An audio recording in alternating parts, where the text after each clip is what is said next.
Hi everybody, Susan Storm here, and today I want to talk about the INFJ personality type. Now, INFJs are one of the rarest personality types in the Myers-Briggs system. They make up anywhere between 1 to 2.5% of the national population, according to the most recent studies. And so it's very uncommon to meet an INFJ in real life. Somehow get a lot of INFJs who are reading my content, and I want to create a video that gives you an overview of their natural preferences, of their cognitive functions, so that you can understand this type better. First off, let's look at that I in INFJ. The I in INFJ stands for introvert. INFJs gain energy from the inner world of thoughts, ideas, and reflections. If they have to spend a lot of time socializing and interacting with external tasks and demands, it can wear them out pretty fast. The N in INFJ stands for intuitive, and intuitives are more interested in the world of the abstract than the world of the tangible.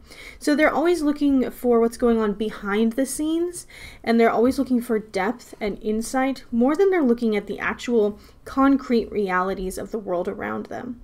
The F in INFJ stands for feeling. This means that when INFJs make decisions, they consider the emotional impacts of those decisions on other people. They also look at their personal values, what feels right, where their heart is guiding them. And the J in INFJ stands for judging. This means that INFJs approach life with a plan. They like to know what's going to happen. They like to have things decided. There's a very purposeful, methodical way of life for the INFJ. Now that's just scratching the surface of the INFJ. Now let's get a little bit deeper into what the INFJ personality is really all about. Let's talk about their cognitive functions. So cognitive functions are like the mental tools that you have at your disposal as you go through life, and these tools are different for each of the 16 personality types. For INFJs, the dominant function, so the most used, most proficient function most of the time, is introverted intuition. Introverted intuition, or NI for short, is all about spotting patterns and finding ripple effects and hidden meaning. So most of people go through life and they look at the details and facts of what's around them, the sights, sounds, tastes, and textures. Introverted intuitives, like INFJs, they go through life and they look for patterns, they look to make predictions, and they look for underlying meanings. So they're less interested in what's on the surface, and they're more interested in what lies beyond the surface. So you could be talking to an INFJ and telling them something with their words, but they're looking at your motivations, your perspectives, and what the long-term ramifications of your situation might be. This gives them a very insightful quality and can give other people almost the sense that the INFJ is seeing through them and maybe even understands more than they want to let on. Introverted intuition also has a unique ability to switch perspectives. It knows that its worldview is just one of thousands of worldviews, and what it tries to do is to get above its own perspective to see the plethora of perspectives that are out there. And it can easily switch from one perspective to another. This is why people like Joel Markwit and Antonia Dodge in Personality Hacker call this function perspectives. This is one quality of introverted intuition, is the ability to realize that there's a bigger picture out there than your own experience, to look for one true, meaningful perspective. This ability to switch perspectives gives INFJs this very empathic quality because it can easily understand that everyone has their own reality, and they can understand that it's valid to them, and they can easily get into that other person's shoes and kind of stand where that person is coming from.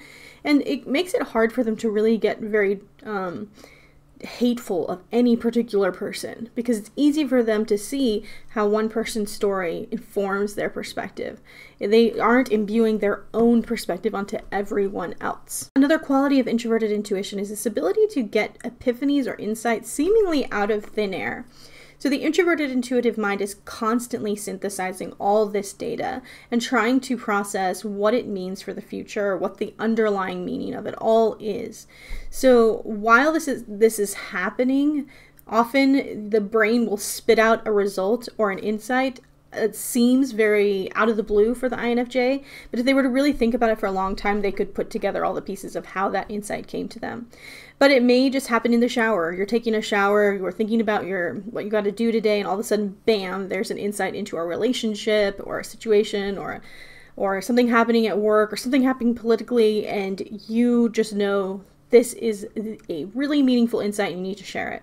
So this ability to have these aha moments pretty frequently is very, very common for INFJ personality types. Next, let's talk about the INFJ's second function, the auxiliary function, which is extroverted feeling. Extroverted feeling is a judging function. That means that this function is what we use to guide us when we have to make decisions. So extroverted feeling gives INFJs the ability to sense what other people need emotionally. It gives them a sense of what's going on with someone else. Are they feeling sad? Why are they feeling sad? What's going on? What do they need? What kind of emotional atmosphere do they need to feel better?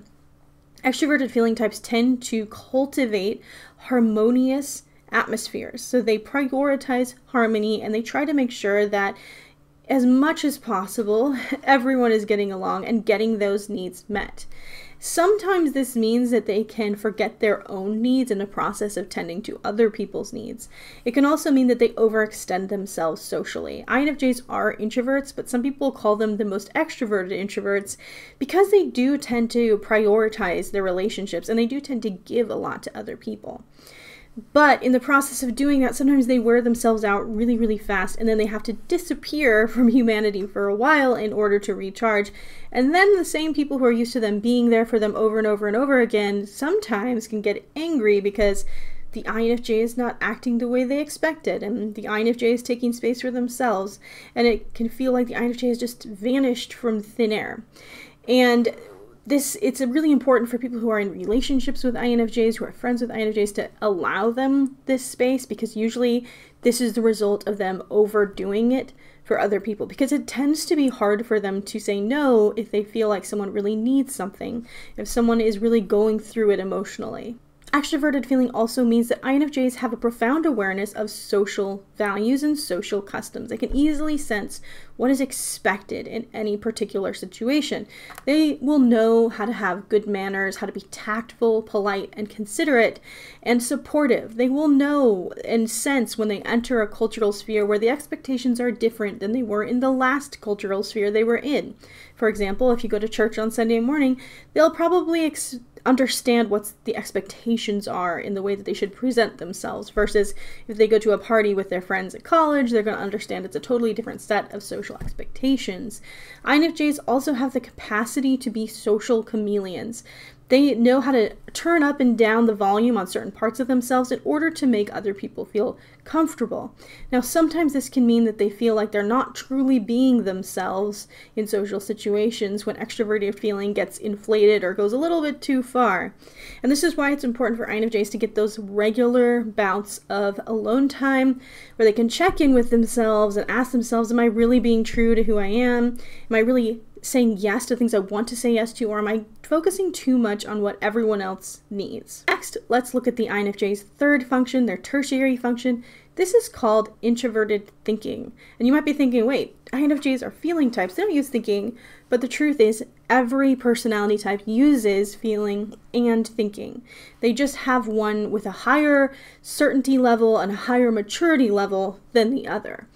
Introverted thinking is all about understanding how things work. It's all about finding radical truth and honesty and putting together the pieces and components of arguments and theories in your own mind. So for INFJs, the introverted thinking gives them a really strong interest in understanding the nitty-gritty details of how their interests come together. So many INFJs are interested in psychology, and they might learn everything they can about all these different facets of psychology. And it's almost as if they could never learn enough about these things. They want to learn more and more and more. And if there's a little missing piece in their puzzle of understanding that field of psychology, they will work tirelessly to fill that in, to find that missing piece, to find that information. They really can be information junkies. They just love to learn. And introverted thinking also gives them a desire for logical coherence and logical consistency. So when INFJs are in situations and people are perhaps using a straw man fallacy to represent their point in an argument, an INFJ might have a really hard time not saying anything about it. But that extroverted feeling side of themselves is trying to keep the peace. It wants things to be warm and harmonious. So it may just kind of silence the introverted thinking side so that the INFJ doesn't upset the harmony. Sometimes this is good. There's situations where it's better to preserve the peace than argue over a hair split over a fine point. Other times that introverted thinking should be given more space to speak out, because it sometimes is coming to the INFJ's defense, helping them to have clearer arguments, helping them to stick up for themselves, helping them to do what's logical and not just what's best for the group. That said, introverted thinking can sometimes overwhelm the INFJ in the sense that it's an introverted function, just like introverted intuition is an introverted function. And when INFJs get really deep into their introverted functions, they enter what's called an NITI loop. And when this happens, they really pull away from the external world. They really pull away from their relationships. And this isn't just for an afternoon or a weekend or a short period of time or a week-long retreat. This is a very chronic situation they can get themselves in, where all of a sudden they stop caring about what anyone thinks, they stop preserving their relationships, they stop spending time out in nature or doing anything related to the external world. And when INFJs enter a loop, it might seem like a good thing. And by the way, I want to just clarify, a lot of times people think that I mean that INFJs shouldn't take alone time. INFJs absolutely should take alone time. They need it desperately. So INFJs should absolutely have weekends to themselves sometimes, breaks every day where they can recharge. They need that alone time. A loop is something entirely different. They're not engaged. They're not checking in. They've stopped caring. So this could be a parent who just detaches from the family. And even if they're present and necessary and doing the obligations, there's no spirit put into it whatsoever. They're completely detached from the extroverted feeling side of themselves, as well as the sensing side of themselves, which is all about experiencing the real world and being present in the current moment. So when INFJs get into this loop, they can become much more cold, critical. They can get stuck in analysis paralysis that doesn't lead anywhere. Their insights, those amazing epiphanies that they get, stop having the weight and accuracy that's needed because they're not grounding them in real world experience, and they're not testing those ideas through experience. And that brings us to the inferior function for INFJs, which is extroverted sensing. Extroverted sensing is the function that INFJs feel the most uncertainty around, but it's also a really pivotal part of the INFJ because it helps them to stay grounded in facts and real world experiences. Extroverted sensing is all about immersing yourself in the present moment, staying tuned into what's happening around you, taking in facts and realities without imbuing some kind of personal association on those facts and experiences. It's the part of you that is really engaged when you're playing a game of ping pong and you have to react to the ball coming your way and adjust in the moment to sudden changes. For INFJs, this function tends to be one they aspire to use well, but it also tends to be one that feels a little out of reach and evanescent. It can feel like they'll never quite get it. They might have fantasies of being really amazing on their feet, really quick on their feet, or really responsive in the moment, and they can reach this with a lot of concerted effort and practice, but it does tend to be very difficult for them, and often they feel vulnerable when they are in situations where they have to react suddenly to incoming events and changes. For example, driving in a city they've never been in before, that could be really stressful for them because they'll have to react to roads and streets and a layout that they've never driven in before, especially when it's busy. For an extroverted sensing type, this isn't really that difficult, but for a type with inferior sensing, it can really make them spiral into a feeling of vulnerability and uncertainty. So this is the inferior function of the INFJ, but it's also a function that helps balance all their other functions. Because without extroverted sensing, the insights and epiphanies that INFJs get, they aren't grounded in reality. They aren't grounded in facts and real world experience. So even if it means that INFJs are just spending time taking a walk in nature, or they're getting into a discussion and learning facts from someone else, or they're meditating and becoming mindful of their body and the present moment, the air, the trees, the smells, how they feel inside their own skin. This can be really, really beneficial for INFJs because it helps them to balance that really heady, dreamy, imaginative, introverted intuition with the grounded, fact-based physical world of extroverted sensation. So both functions are really important. A typologist named John Beebe called these the spine of the personality type. So introverted intuition, dominant, and extroverted sensing, inferior, make up the spine of the INFJ personality type. Both functions have a interplay that's needed in order to be healthy. But going back to that loop, when INFJs are in an introverted intuition, introverted thinking loop, they've essentially detached themselves from extroverted feeling and extroverted sensing.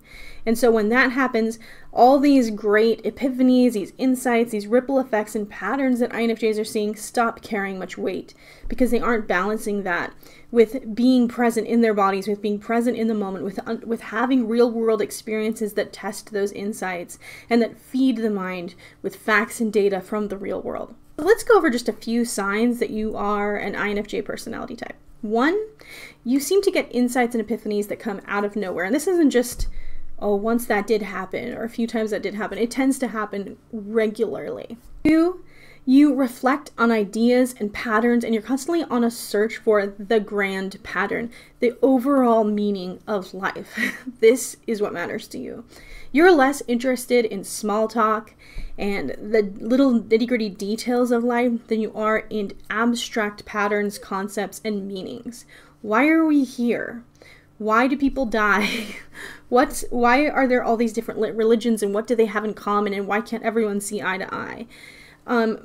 You might have very different perspectives from other introverted intuitive types, but at the same time, there's going to be this yearning and hunger to understand the patterns and the reasons and the why behind everything.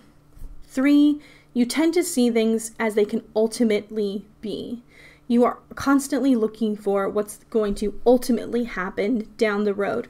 You are narrowing down possibilities, trying to find the one most plausible outcome. This gives you a constant need to find a prediction, to have a singular vision or path that you are following, and you tend to get frustrated when there's a lot of distractions from that path. So you probably have a life goal or a master plan of some kind, and if you don't, you're probably looking for it. And if you spend a lot of time detracting and going off course, that's going to really bother you. In fact, psychologist Linda Behrens calls your type, INFJ, a chart the course type. And chart the course types, which also include INTJs, ISTPs, and ISTJs, are types that really want to feel like they are following their one roadmap for life. And they're constantly looking for, what's the plan? Where are we going? Let's create the process to get to where we're going in the most efficient and effective way. And so they tend to get frustrated with a lot of interruptions and distractions because they really want to stay on that specific path.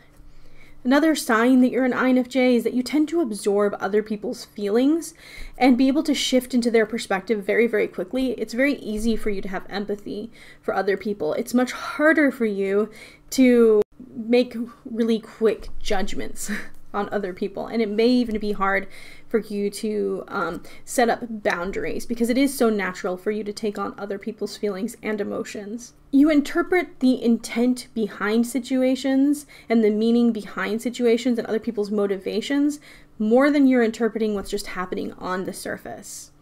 So a lot of people just take things at face value, whereas when someone's talking to you, you're trying to find their ultimate motivation, the ultimate intent of what they're saying, rather than just listening to the details of what they're saying. This doesn't mean you can't be an active listener. You absolutely can be. Many INFJs are wonderful listeners. But on top of taking in the story that someone's sharing with you, you're also taking in, why are they telling me this specific story? What are they trying to gain by telling me this specific story? Are they trying to gain comfort? Are they trying to gain solidarity? Or do they want me to offer advice? You're going to be looking for little clues that give you the idea or intent behind what they're trying to share. So I hope this has been helpful. I have a lot more about INFJs on my website at psychologyjunkie.com. You can also find out more about INFJs on my channel, so please like and subscribe. There will be more videos coming out in the future. And I've also written a book for INFJs called the INFJ Understanding the Mystic.